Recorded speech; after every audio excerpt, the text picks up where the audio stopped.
Hello, so this first exercise video is exercises that can be done easily in your house, and all you really need is a chair for this. So hopefully you've watched the introduction video that explains the benefits of doing these. So with this, I'm going to use a bench, so it means I can turn around and show you some exercises from the side, but most of you will be using a chair, probably with arms. That's absolutely fine, and if you need the arms for a wee bit of support during some of these exercises, then please feel free to use them.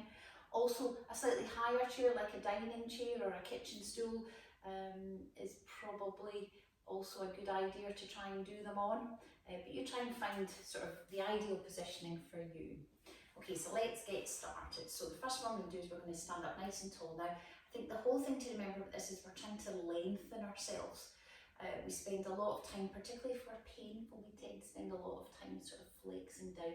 We're trying to think about lengthening everything up. So let's start by sitting up nice and straight. And what we're going to do is we're going to slide one leg out in front of us and then bring it back. Slide it out in front of you and bring it back.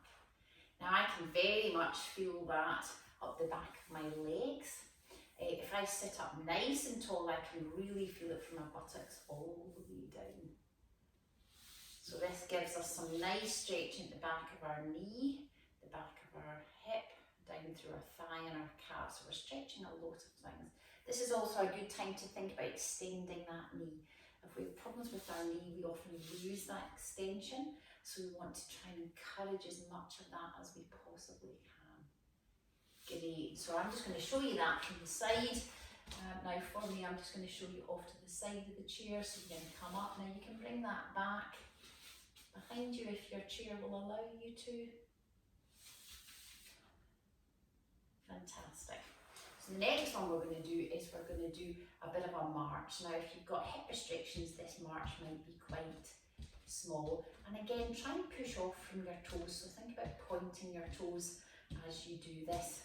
If we're not walking very far, or if we're painful walking, we often don't use our calf muscle terribly well, so it's quite nice for our calf and our foot to get a little bit of stretch in this position here.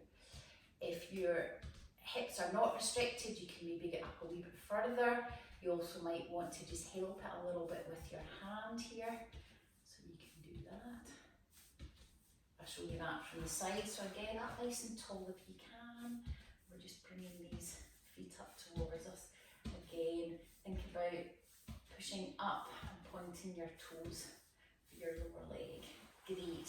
So the next one we're going to do is we're going to take our legs out to the side and bring them back in. Take them out to the side. So this just gives our adductors a bit of a stretch. And what you can also do is you can actually sort of bring them and see how far you can get them a wee, and that just adds a wee bit of hip rotation in to what you're doing. Now if you've got quite a lot of hip problems, you might want to slightly slump for this. You might find actually you get quite a bit further. Takes a wee while to get used to this, I have to say. Great, okay. So the next one we're going to do is we're going to do a wee bit of bum walking. Okay, so you're going to think about clenching your bottom and just raising up. Now try not to let yourself go completely off to the side. Try and use your waist to do that. Again, if we've got lower limb problems, we end up not moving our back terribly much. So it's really nice to keep that nice and comfortable. Great. Okay. Again, for our lower back, what we're going to look at doing is we're going to look at slumping down and then coming right up. Slumping down, and again this is giving us some nice pelvic and some nice hip movement at the same time.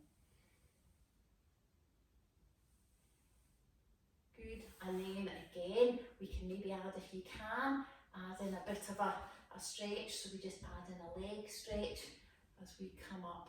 Again, trying to get those knees nice and straight, tense those quads, so the fronts of your thighs, and just slump and come up. And that's lovely, lovely movement that we're often not getting during the day. The next one is just to give us a bit of a stretch up and off to the side. Again, you might even feel this down into the side of your hip. Perfect. Okay. So we're going to move on to a wee bit of sort of strengthening. They were sort of active stretches really. What we're going to do here is we're going to look at actually doing some calf raises. So with this, you're going to try and come right up as high up onto your toes as you can. Squeeze it at the top and come down. So right up onto your toes, again squeeze at the top and come down. Great, and again squeeze at the top and come down. Also do those from the side, so again from here, I'm just coming up, squeezing at the top and coming down. Now you can, if you can add a wee bit of pressure with your hands. Someone actually told me they were doing this with their grandchild on their knees, and they were using them as a slight weight as they were telling them a story. So I thought that was quite a nice way to multitask. Perfect. Okay, the next one we're going to look at doing is getting our hamstrings and our quads working. So one of the simplest ways to do that is just by straightening our leg out. I'll show you that from the side.